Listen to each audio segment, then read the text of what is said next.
to ensure oversight and accountability regarding the new FBI headquarters and making sure that it meets the mission and security requirements of the FBI. And I welcome all the witnesses today as we recognize key members of our American law enforcement family during National Police Week.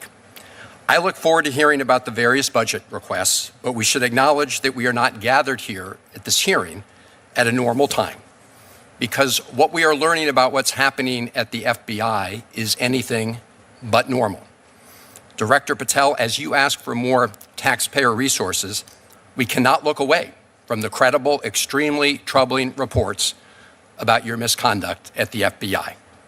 All four of you hold positions of great public trust. The American people trust that each of you will responsibly exercise your powers to protect them. You're expected to be on call night and day, able to make quick decisions to guard our nation's security. You must always be prepared to answer that call, whether it comes at 3 p.m. or 3 a.m. That is your duty. Director Patel, I don't care one bit about your private life, and I don't give a damn about what you do on your own time and your own dime, unless and until it interferes with your public responsibilities. Being the director of the FBI is an awesome responsibility. And when your private actions make it impossible for you to perform your public duties, we have a big problem. You cannot perform those public duties if you're incapacitated. And Director Patel, these reports about your conduct, including reports of your being so drunk and hungover that your staff had to force entry into your home, are extremely alarming.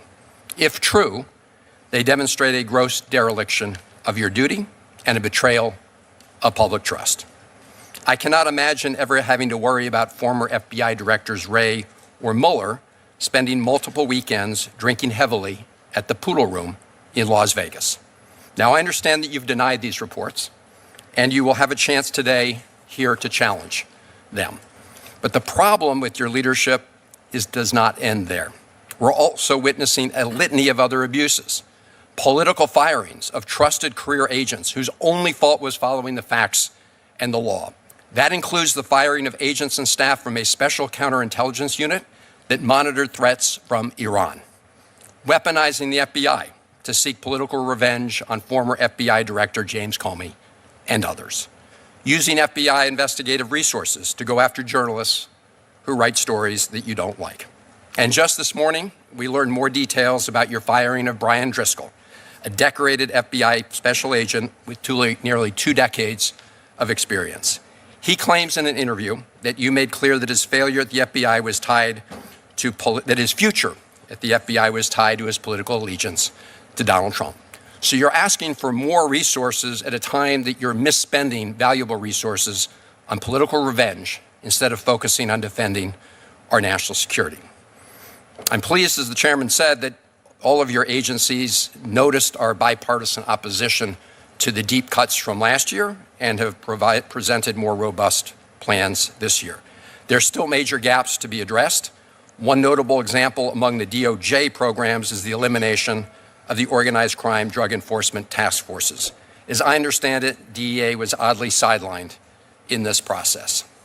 I'm also concerned about diverting resources away from core missions of each of your agencies to fuel President Trump's mass deportation agenda.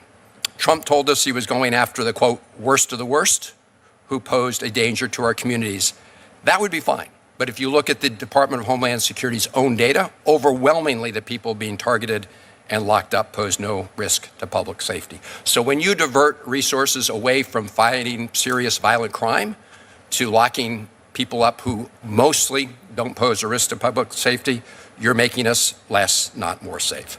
Let me close by thanking the thousands of law enforcement personnel, both local, state, and federal, who work tirelessly each day to keep us all safe. Good afternoon, Chairman Moran, Ranking Member Van Hollen, and members of the subcommittee. Thank you for inviting me to represent the FBI's fiscal year 2027.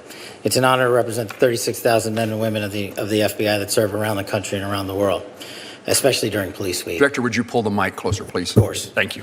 This week, especially for Police Week, we pause to commemorate the incredible dedication and bravery of our law enforcement communities across the country who stand on the front lines and shield our citizens from dangers that threaten our everyday way of life.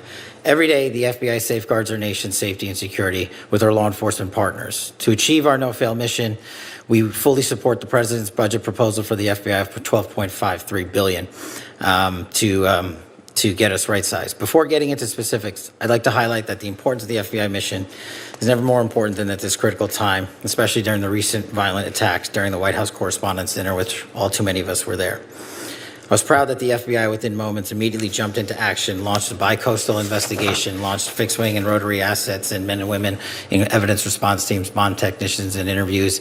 And within 24 hours, we had that evidence from California to Boston, back in Washington, D.C., and the individual was charged. That is truly exemplary work by the interagency and our state and local partners and the men and women of the FBI.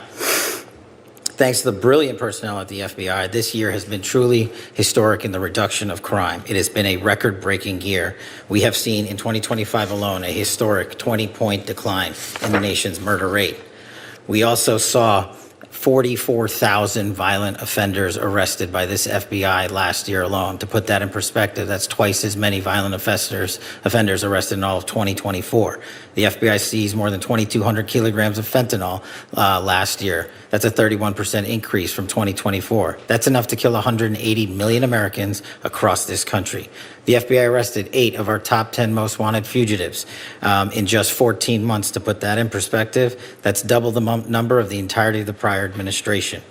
We've made over 3,000 arrests and seized over 1,000 firearms at the border, including 90 high-value targets from Mexico brought here for prosecution.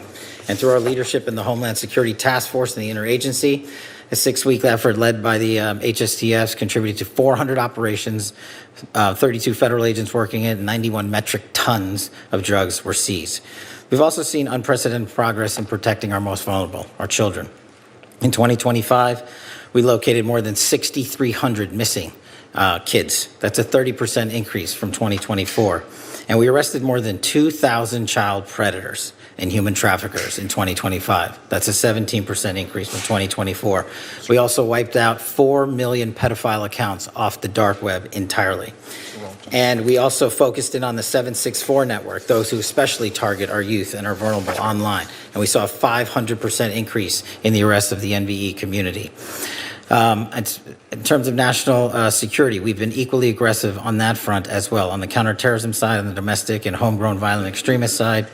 And there's no overstating that our work, the men and women at the FBI, proudly stopped 4 terrorist attacks in the month of December last year alone in California, Pennsylvania, Texas, and New York. We also stood up the NSPM Joint Mission Center, integrating intelligence and operational expertise across our agencies to disrupt political violence and domestic terrorism. We finally empowered our capabilities at the FBI with an AI advancement that the FBI workforce has not seen. This FBI is up using AI 230% across our enterprise. The Bureau is fully engaged in defending against cyber attacks from nation-state adversaries, criminals, and everything in between. Last year, our Internet Crime Complaint Center fielded more than 1 million complaints that totaled nearly $21 billion in losses based on cyber theft. We've also seen an increase in complex financial crime arrests, included 400 indictments, and seized over $1.6 billion in funds related to those crimes, a 65% increase. Maybe most impactful in terms of scams, the FBI has led the overseas operations in Cambodia, Thailand, and Burma, crippling the scam center compound stood up by the CCP, including the arrest of an individual responsible for $14 billion in scams alone. And we're scuttling these compounds one by one. Just last week in Dubai, thanks to the cooperation of the FBI and the Dubai National Police and MPS, we arrested 300 individuals, freed 2,000 people who forced into traffic labor, and shut down a $4 billion scam center that was operating to fleece Americans and seniors of their hard-earned dollars. The FBI's unique authorities on these front lines show that we're defending the homeland. Just last month, we extradited Zhu Wei, one of the top 2 cyber hackers from Italy. They say we couldn't get him. They thought the CCP was going to get him, but now he's here in prison. Our work collectively on the counterintelligence mission speaks for itself. 43% more counterintelligence arrests in 2025 than all of 2024 from China, DPRK, Russia, and elsewhere. And as you noted, Mr. Chairman, we are busy getting ready for protecting Americans from every event of the Olympics, the World Cup, the F1, the Super Bowl, as we drive into 2028. But this summer, all eyes are focused on the World Cup, and the FBI and DHS stand ready, learning from our valuable experiences and focusing on a 14-month lift to ensure everybody is taken care of when they visit our country for this World Cup event. Lastly, we have secured record-breaking achievements to include task force officers from around the country, including deputizing our own officers, reducing the task force officer pipeline from 14 months to 60 days, allowing men and women in law enforcement to work together at speeds that have never been delivered before. With your continued support, this FBI stands ready to continue this great work, and I stand ready to answer any and all questions from you. And categorically, Mr. Vice Chairman, when you say there's credible reporting, just because you say it's credible doesn't make it so. This FBI is doing a historic level of crime reduction across the country. I'm proud to lead it. And if you want to cite media reporting to discredit the men and women of the FBI, go right ahead. The target's right here. The mission has never been more successful. Senator Van Hollen. Thank you. Director Sakata, you hold a position of public trust. Do you agree that you should lead by example and be held to at least the same standard of conduct as you expect of ATF agents? Yes, sir. And would you agree that if one of your agents was unable to perform his or her duties because of excessive drinking, you would need to take corrective action or disciplinary measures? Yes, sir. Director Seralta, same question for you with respect to the U.S. Marshal Service. Do you agree with the responses from Director Sakata? Ranking Member Van Hollen, that would be correct. I would do that after a thorough investigation by our internal affairs. Administrator Cole, same question to you with respect to the DEA. Yes, sir. I would echo what Rob and Gaddy have said. After a thorough review by our OPR, Office of Professional Responsibility, yes, sir. Director Patel, do you agree with these three gentlemen as Yes, the head sir. of the FBI? So you agree, Director Patel, that if one of your agents was unable to perform his or her duties because of excessive drinking, you would need to take corrective or disciplinary action. You agree with that statement? We would implement the inspection review process, just like these other agencies have their own internal investigations, and complete that review. As I said in my opening remarks, I really don't care about your personal life so long as you are able to perform your public and official responsibilities, which are awesome responsibilities. Multiple reports, including reporting by The Atlantic, have alleged episodes of excessive drinking, unexplained absences, and behavior that concern current and former FBI and DOJ officials. You have publicly denied those allegations and filed a defamation lawsuit. So today, as you testify before Congress, is it your testimony that those allegations are categorically false? Unequivocally, categorically false. So there have been no occasions during your tenure when FBI personnel were unable to promptly reach you? Absolutely not. You can ask my entire workforce. They hear from me at every single hour of the day, as do these great gentlemen here, as do the men and women of the interagency and state and local law enforcement and the White House. And so there have been no occasions when your security detail had difficulty waking or locating you, is that right? Nope, it's a total farce. I don't even know where you get this stuff, but it doesn't make it credible because you say so. I'm not saying it, Director Patel. It's been written and documented. You are literally saying it. No, I'm saying that these are reports, Director Patel. No, And unlike I your will baseless say, reports, the Director only person that Patel- was slinging margaritas in El Salvador on the taxpayer dollar with a convicted gangbanging rapist was you. You know, the only fact- person that ran up a Director $7,000 bar tab in Washington, D.C. at the This lobby bar suggests to me- was you. So this the only individual suggests in to this me that room the that has allegations been are drinking true. on taxpayer dime during Are the day you polygraphing? is you. Director Patel, come on.